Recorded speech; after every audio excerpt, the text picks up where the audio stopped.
Vamos então resolver aqui um exercício? Bem, o exercício me diz o seguinte, olha, um robô possui uma função de transferência de velocidade e posição como demonstrado abaixo.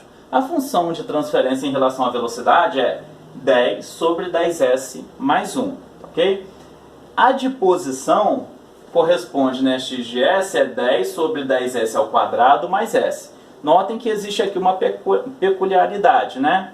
A função aqui da posição é a integral da função da velocidade. Então, ó, eu só multipliquei aqui por um integrador, tá ok? Neste caso aqui é um exemplo didático, tá, pessoal? Então, nós temos aqui, na letra A, ele pede para projetar um controlador PID analógico, tá ok? Para a velocidade, que atenda aos seguintes critérios, né? Isso para a entrada de referência. O nosso tempo de acomodação tem que ser menor do que 7 segundos e, né, e o MP tem que ser menor do que 15%. Se eu conseguir satisfazer, né, esses critérios aqui, está ok para o meu controlador, né? Então vamos lá, ele ainda disse que o tipo de entrada que eu irei utilizar é o degrau unitário. Bem, eu sei que o meu controlador PID, né, que é KdS ao quadrado mais KPS mais KI sobre S, eu posso representar desta maneira. Um K, que é um ganho qualquer, multiplicado por AS mais 1, multiplicado por AS, né, mais 1 sobre S. Ou eu posso ainda substituir aqui, na verdade, por B. Tá ok? Neste caso aqui, né, eu optei por ter zeros distintos, ok? Então tem um zero aqui, ó, relacionado a A e um zero aqui relacionado a B, tá ok? Fazendo a expansão desta minha equação, eu chego nisso daqui, ó, neste coeficiente. A vezes B vezes K, S ao quadrado, A vezes K mais B vezes K, S, mais K sobre S. O que eu posso dizer aí para vocês, né? Que o meu KD vai ser igual a A vezes B vezes K. O meu KP vai ser A vezes K mais B vezes K. E o meu KI vai ser igual ao Kzinho, tá ok? Mas eu ainda posso dizer o seguinte, quem é KD? O KD é o KP multiplicado por TD, né, que é o tempo derivativo. Logo, eu posso encontrar o tempo derivativo, ok? Basta pegar quem, né? Para encontrar o tempo derivativo? O KD e dividir pelo KP. O KP eu já sei que, ó, é AK mais BK. Então, eu posso encontrar, ó, meu KP, eu já encontrei, e posso calcular o meu TD. E eu também posso encontrar o meu TI. Só lembrando para vocês que KI é o KP sobre TI. Logo, o valor de TI é KP dividido por KI, ok? Que eu tenho aqui, ó, o meu TI é o KP dividido por TI. Fazendo a minha simplificação ali, eu vou chegar aqui, ó, meu KP, K multiplicado por A mais B, TD vai ser igual a A multiplicado por B dividido por A mais B, e o meu TI é igual a A mais B. Mas Edson, por que você está trabalhando dessa maneira? Porque vai ficar muito mais fácil. Ao invés de eu encontrar direto lá, né, variando, porque agora a minha solução vai ser computacional, variar TD, KP, né, ou o TI, eu vou variar o valor de Kzinho, de A e de B, porque já fica muito próximo da equação do controlador PID analógico que eu irei implementar, ok? Então eu tenho a relação entre eles. Montei aqui, ó, o meu modelo no Simulink, né? Eu gosto de trabalhar mais com Simulink do que com comandos, né, no MATLAB. Só lembrando para vocês que quando às vezes a gente utiliza aquele comando step, nós não conseguimos saturar a saída do nosso controlador. E aqui, se eu precisar saturar a saída, como foi o caso aqui, ó, eu coloco um bloco de saturação. Eu estou dizendo aqui para ele o seguinte, olha, a minha saída varia de 0 a 1, a saída do controlador. De 0 a 1 significa de 0 a 100%. Não pode sair 150% nem 200%. Nem poderia sair um valor negativo. Ou você desliga o motor, neste caso aqui, para a velocidade ser igual a 0, ou não teria saída negativa, ok? Não neste exemplo, tá? E aqui eu tenho a saída que manda as variáveis, né, para o workspace, para que eu possa pegar, calcular tempo de acomodação e overshoot. Se quiserem mais detalhes, né, desse daqui, basta olhar nas aulas anteriores. relacionados a controladores P e D, que eu vou montando e vou explicando para vocês a função de cada bloco, tá ok? Então, meu set point ali é um step unitário, tá ok? E vamos partir agora para montar o nosso programa, né?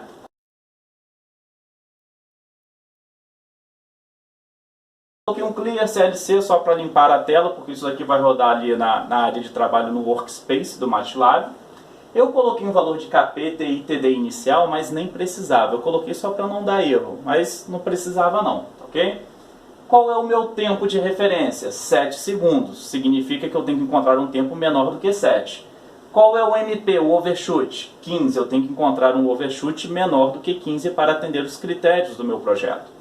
Então, eu fiz aqui um laço de repetição, ó, em que variei o valor de Kzinho, variei o valor de Azinho e de Bzinho. Aquela estrutura do meu controlador P&D, parecido com a estrutura lá, né, que remete ao controlador P&D analógico, para facilitar a minha vida. Mas lógico, eu converti aqui esses valores de Azinho, Bzinho e Kzinho para KP, TD e TI, para eu colocar no meu controlador. Note que ele chama aqui, ó, KP, o TI, ele chama aqui o TD. Então, sempre que eu vou variando esses valores, ele atualiza no Simulink, dá o step, me manda a massa de dados, eu calculo overshoot e tempo de acomodação e vou comparar no meu sistema para ver se ele atendeu ou não, ok? Aqui, ó, chamo o Simulink, vejo o tamanho do vetor e comparo aqui, ó, enquanto ele estiver no critério de 2%, ele faz esse looping, quando sair do critério de 2%, ele sai e encontra o valor, né, de TS, que é o tempo de acomodação, encontra o overshoot. Se atender às especificações do meu controlador, eu vou guardar aqui nesses dois vetores aqui, melhor, né, e P e D solução, e aí eu vou pegar estes valores, né. Aqui é o fim, né, do nosso loop. Notem que eu utilizo aqui alguns ifs para quebrar o loop, porque se ele encontrar a primeira solução, ele não precisa fechar o looping, tá? Ele pode quebrar e sair e me dar uma única solução. Então, né, coloca aqui uma caixinha de texto de acabou, só para eu saber que se ele não encontrasse resultado, mas que o meu loop tinha se encerrado. E aí ele me deu a minha solução, ó, o KP que ele encontrou 2.20, o TD igual a 0.0955, o TI igual a 2.2, o TS foi de 6.31, que foi o tempo de acomodação, menor do que 7, ok? E o meu overshoot de 14.1, foi menor do que 15, já atendeu também. Então aqui ele me mostra, ó, tempo de acomodação, overshoot, Kzinho, Azinho e Bzinho, tá ok? Aqui o KP, o TI e o TD que ele me mostra aqui, nessa minha solução. Olha como que o meu modelo se comportou. Bacana, atendeu, ok. Agora o que eu tenho que fazer? Pegar este controlador P&D, que eu encontrei na minha solução computacional aqui, e implementar analogicamente.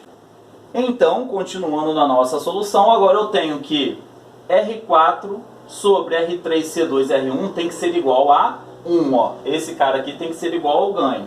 Mas eu já tenho o valor, né, de C2 e já tenho o valor de R1. Eu vou encontrar, então, fazendo a substituição aqui, vou encontrar a relação de R4 sobre R3.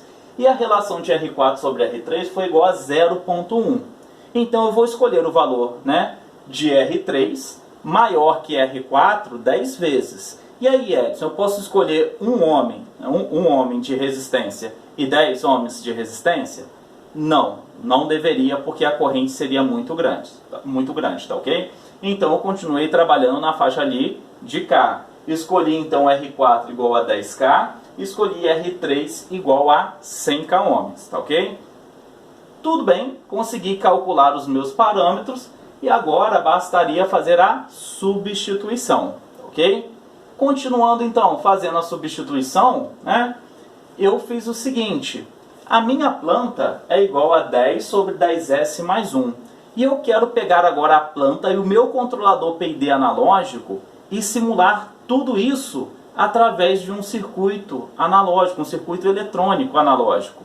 E aí eu teria que passar a minha planta para um modelo analógico também, para ela corresponder e eu fazer os testes de validação do meu controlador P&D. Notem que 10 sobre 10S, né? 10 sobre 10S mais 1 pode ser escrito dessa maneira aqui quando eu tenho, né? Isso daqui representaria lá um filtro passa baixa, né? Que seria também o comportamento lá de um sistema de primeira ordem, é descrito por uma função de sistema de primeira ordem. Então eu reescrevi, olha como eu reescrevi aqui, ó, dividi 10 por 10, dividi 10 por 10, dividi 1 por 10. Então ficou dessa maneira, S mais 0,1, né? E notem que 10 multiplicado por 0,1 dá 1, tá ok? Que é a mesma coisa que 10 dividido por 10. Por que eu tive que colocar de uma maneira diferente? Porque aqui, ó, é 1 sobre RC, e aqui deveria ser 1 sobre RC também, para eu ter um modelinho, né, de um circuito RC para ter este modelo matemático, né, que corresponde a este modelo matemático. Porém, eu teria que colocar aqui um amplificador, né, com ganho igual a 10, ou até um proporcional com ganho igual a 10. Então teria um proporcional com ganho igual a 10, mais um circuitinho RC para compor esta outra parte da minha planta, ok? E aí eu escolhi, né, tem que dar 0,1, 1 sobre RC. Então o R eu escolhi igual a 10K, que é igual a 10 à quarta, e escolhi o C igual a 1 millifarad, dá 10 a menos 3. 10 à quarta vezes 10 a menos 3 dá 10, 1 sobre 10 vai corresponder a 0,1. Então eu vou representar a minha planta, que é a velocidade daquele motor, através daquela equação ali, daquela função de transferência, através de um circuito eletrônico analógico, ok? E aí olha só como que ficou. Aqui eu tenho o meu controlador PID, aqui eu tenho a minha planta que representa a velocidade do motor, né? Aqui é aquele inversor que eu tenho, porém eu fiz uma jogada aqui para simplificar. Eu teria que colocar antes dele aqui um proporcional com ganho 10, ok? Porém esse daqui, nas minhas contas, ele tinha me dado um ganho de 1/10. Não foi isso mesmo que nós vimos, ó? Esse cara aqui, ó, R4 com R3, ele tinha um ganho de 1/10, ou seja, de 0,1. Como eu teria que colocar ali dois amplificadores em série, um com ganho de 0,1 e o outro com ganho de 10, 0,1 multiplicado por 10 dá 1. Então o que eu fiz? Eu juntei como se eu tivesse juntado aqueles dois amplificadores, né, em um só. Então ficou 100 dividido por 100, né, desculpa, né? 100 dividido por 100 igual a 1, tá ok? Eu só simplifiquei, porque senão eu teria que colocar um outro amplificador com ganho 10, enquanto este daqui seria o ganho de 0,1, tá?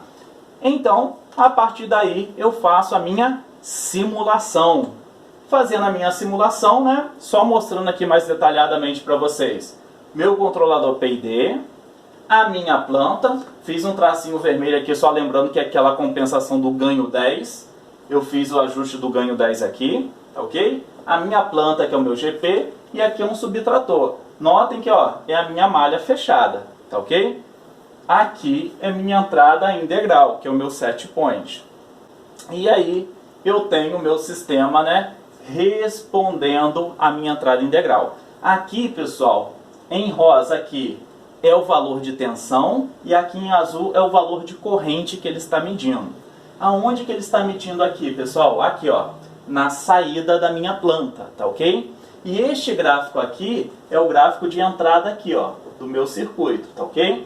Que ele dá uma entrada do tipo degrau de 1 volt. Isso daqui é relacionado à corrente que eu tenho neste ramo ali, ok? Então, a nossa referência aqui é rosa e a nossa variável de processo aqui também é rosa. Então, né, na cor rosa. Então, nós conseguimos aqui validar o nosso modelo, tá ok? Isso fazendo o quê? Simulações analógicas. E aí nós veríamos se realmente o nosso controlador foi bem projetado. E aqui nós vimos que ele foi bem projetado porque realmente nós conseguimos, né, acomodar de forma muito parecida lá com a simulação computacional, ok? Vou mostrar o circuitinho aqui para vocês no software que eu utilizei, que foi o Falstad, tá? Que é um software livre e tem uma versão online, ok?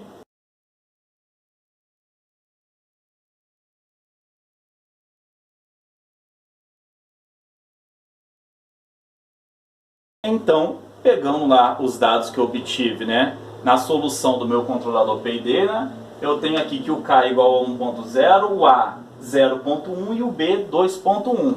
Aqui, ó, fiz a substituição no meu controlador PID, naquele modelo lá do controlador PID analógico, mas isso daqui é um controlador PID misto, tá ok, pessoal? Só reescrito de uma maneira diferente.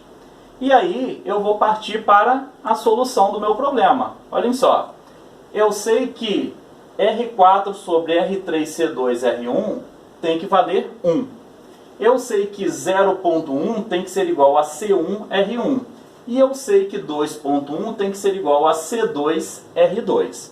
Então, peguei aqui, ó, C1R1 tem que ser igual a 0.1. Logo, eu escolhi um valor de C1 de 10 microfarad. Ah, mas Edson, como que você escolheu este valor? Bem, primeiro que é um valor de capacitor que você encontra no mercado, ok? E segundo, né, com este valor aqui, eu encontrei um R1 de 10K ohms, né, o valor aqui de resistência. E eu prefiro trabalhar com valores de resistência na faixa de K ohms de resistência. Por quê? Se eu trabalhar com um resistor muito pequeno, eu vou ter uma corrente alta no meu circuito eletrônico, que não é bom. Se eu trabalhar com uma impedância muito alta, na casa lá de, vamos supor, mega ohms, por exemplo, pode começar a me dar problema, porque às vezes a impedância, né, do meu amplificador operacional é alta, às vezes, mas nem tanto, então pode ter uma fugazinha de corrente para dentro do amplificador operacional, porque é um amplificador real, tá, ok? Diferente do ideal que a gente calcula, e aí a gente pode começar a ter diferença nesse valor de corrente. Então, eu trabalhando com este valor aqui intermediário, né, na faixa de K ohms, não é nem tão pequeno para causar uma alta corrente no meu circuito eletrônico, mas também a corrente não é nem tão pequena para ser influenciada com essas correntes que eu teria ali no meu amplificador operacional real. Ok? Então eu escolhi, ó, C1 igual a 10 a quinta Fahrenheit e R1 igual a 10 a quarta ohms. Logo, 10 a quinta multiplicado por 10 a quarta é igual a 0.1. Show de bola! C2R2 tem que ser igual a 2.1. Também escolhi C2 igual a 10 microfarad e o R2 tem que ser o quê? 210K ohms. Aí vocês poderiam me perguntar, mas Edson, não tem um resistor de 210, tem de 220. Cara, mas 210 é fácil. Cara, você coloca um de 200K e depois um de 10K. Se você quisesse substituir pelo de 220, você teria que substituir aqui por 2.2, né? E ver se ainda continuaria atendendo seus requisitos de projeto, ok? Sem problema. Continuando. Então, pessoal, este foi o circuito que eu montei neste software Falstad, que é uma versão online aqui. Então agora eu vou aplicar a entrada integral e vou observar o comportamento do meu sistema. Ó, vou aqui em reiniciar e vou acompanhar. Ó. Olha aqui a resposta do meu sistema para a entrada do tipo degrau. Ó. E aqui é o tempo. Ó. Estabilizou. Notem que quando eu falei para vocês, ó, a minha variável, né, de processo deste gráfico aqui, estou pegando aqui, eu estou colhendo aqui, ó, ficou azulzinho. E aqui que é o meu set point, ó, estou colhendo aqui, ok? Então este é a implementação do meu circuito analógico, o meu controlador PID analógico, ali eu tenho um subtrator e aqui eu tenho a minha planta sendo representada de forma analógica, tá ok? Vamos então resolver a letra B? Bem, ele pede para projetar um controlador PID com 2 graus de liberdade, mas ele não pede para implementar analogicamente, tá ok? É só para que nós venhamos encontrar a sintonia do controlador PID com 2 graus de liberdade, em que o tempo de acomodação seja maior que 3 segundos e menor que 6, o MP seja menor que 10%, né, em relação à entrada de referência, overshoot, e o overshoot em relação, né, ao distúrbio seja menor que 20%. Sem problema, eu tenho a minha função de transferência, que nós já conhecemos, né? Ah, Edson, mas a função lá era 10 sobre 10S ao quadrado mais S. Eu dividi todo mundo por 10, tá ok? Isso para que nós possamos, né, tirar o ganho, o valor de A de S e o valor de B de S, tá ok? Só lembrando para vocês que quando eu tenho ali a minha equação característica para utilizar essas metodologias, o coeficiente do maior expoente, ali relacionado à variável com maior expoente, tem que ser igual a 1, tá ok? Então, ó, isso aqui que eu falei, ó, o coeficiente de S ao cubo tem que ser igual a 1, tá ok?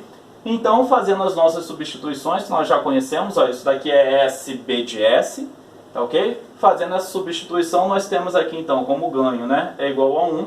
Nós temos aqui, então, S ao cubo mais 0.1 gama 1, gama 2, S ao quadrado, gama 1, gama 2, S, beta 1, beta 2. É a nossa equação característica. Fazendo novamente as substituições, né, estou andando mais rápido aqui um pouquinho, porque vocês já conhecem nos exercícios anteriores. Encontro o meu GC2, ó, esse daqui é o valor de gama 2 que eu encontrei, então já tenho o meu GC2, ok? Isso daqui é somente um derivador. Vocês sabem como implementar analogicamente um derivador, mas o exercício aqui não pediu, tá ok? E o nosso A de S ali também é igual a 1, então não vai ter um filtro em série, tá?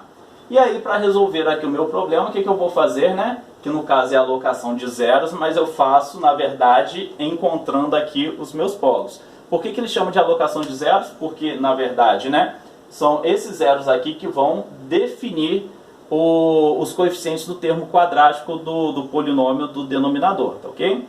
Mas como aqui minha equação característica é de ordem 3, né, de terceira ordem aqui, basta eu escolher o lugar desses três polos, né, e depois fazer a correlação dos coeficientes da minha equação característica em relação aos polos.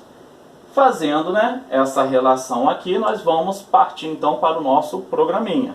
Aí eu vou mandar A variar, né, em uma dada região, B fazer uma busca em uma determinada região, e vou também colocar C para ser buscado em uma determinada região. O corpo do programa, e eu tenho lá os critérios a serem atendidos. Olha, o TS tem que ser entre 3 e 6 segundos. O MP, que é o overshoot em relação à referência, tem que ser menor que 10. Em referência, né, em relação ao distúrbio, tem que ser menor que 20%.